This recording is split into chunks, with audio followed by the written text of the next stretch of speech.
Desrespeito aos animais. No Rio Grande do Sul, um criador licenciado de pássaros silvestres foi condenado por usar anilhas de identificação falsas do IBAMA. O pior é que esse problema se repete há décadas, como mostra o repórter Marcelo Magalhães.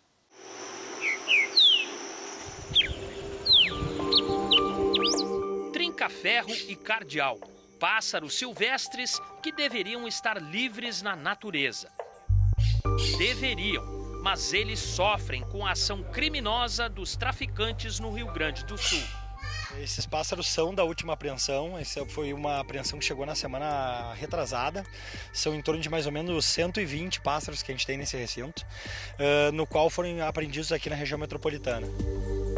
Todo pássaro apreendido chega aqui ao criadouro, que fica em Viamão, na Grande Porto Alegre, em gaiolas como essa. São dezenas, centenas, milhares delas que foram destruídas e depositadas nesse local. Esse montante aí se refere aos últimos 2 anos. Esses traficantes de animais botam ele em mochilas, em caixas de transporte, que eles têm uma densidade muito grande de animais por centímetro quadrado. E isso acontece de muitos animais morrerem nesse transporte, né, até chegarem aqui no mantenedouro de animais silvestres que a gente tem. A Lei Federal 9.605, conhecida como Lei dos Crimes Ambientais, é clara. Ter um animal desses em casa sem registro é crime. Qualquer atividade de manter o animal, em qualquer momento, em qualquer tempo. Eu tô com ele faz 15 anos, não importa. É um crime continuado.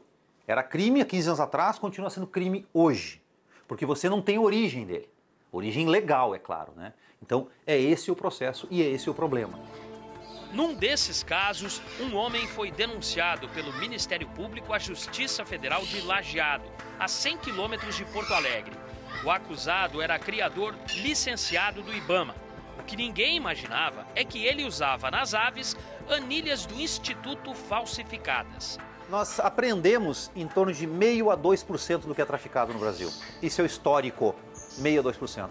O IBAMA, no seu centro de triagem no Brasil inteiro, recebe em torno de 120 a 150 mil animais por ano. Transforma isso em 1%, 2% do que é traficado. Milhões. Na primeira decisão, o criador foi condenado por crime de falsificação de selo oficial do IBAMA e por manter em cativeiro espécies silvestres ameaçadas de extinção. O homem alegou que o crime ambiental teria prescrito e recorreu ao Tribunal Regional Federal da 4ª Região. A 8ª turma reconheceu a prescrição do crime ambiental, mas manteve a condenação pelo uso das anilhas falsificadas. 2 anos de prestação de serviço comunitário, mais multa de R$ 3.500. São tantos casos de crime ambiental que o IBAMA criou um Disque Denúncia. Chegam através, principalmente para o IBAMA, da linha verde, que é um 0800, né? 0800 61 80 80. Nesse canal de comunicação, né, via telefônica, a pessoa, obviamente, não se identifica. E nós sempre pedimos, quando conversamos com a imprensa, que quem for fazer essa denúncia não se preocupe em se identificar, não queremos isso, mas identificar o melhor possível onde está ocorrendo. Então tem que ser uma indicação o mais clara possível, endereço, se tiver um nome de quem está mantendo, o local muito claramente delimitado, para quando a ação de fiscalização ocorrer, ela poder chegar rapidamente e diretamente onde está o animal. Criadouros como esse renovam as esperanças. Aqui, 90% dos animais que chegam são recuperados e podem voltar para a natureza. Chega a ter um recinto como esse, cerca de 400, 450 pássaros. E depois desse trabalho feito, desses 120 dias, o que acontece é que a gente, antes da soltura, a gente faz uma triagem de novo desses animais para ver quais os animais que vão ter a chance de voo e alimentação em meio natural. E a partir daí, a partir dessa seleção, a gente faz a soltura desses animais no meio natural. E educação é a saída para combater o tráfico de animais. Não há um fiscal para cada brasileiro, mas há um professor para cada aluno, para cada criança. A gente que vive no meio urbano, a gente não tem noção disso, não é o nosso mundo, né?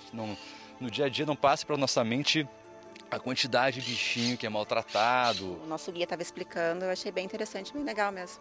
É legal saber que tem lugares assim ainda que se preocupam, né, com a natureza.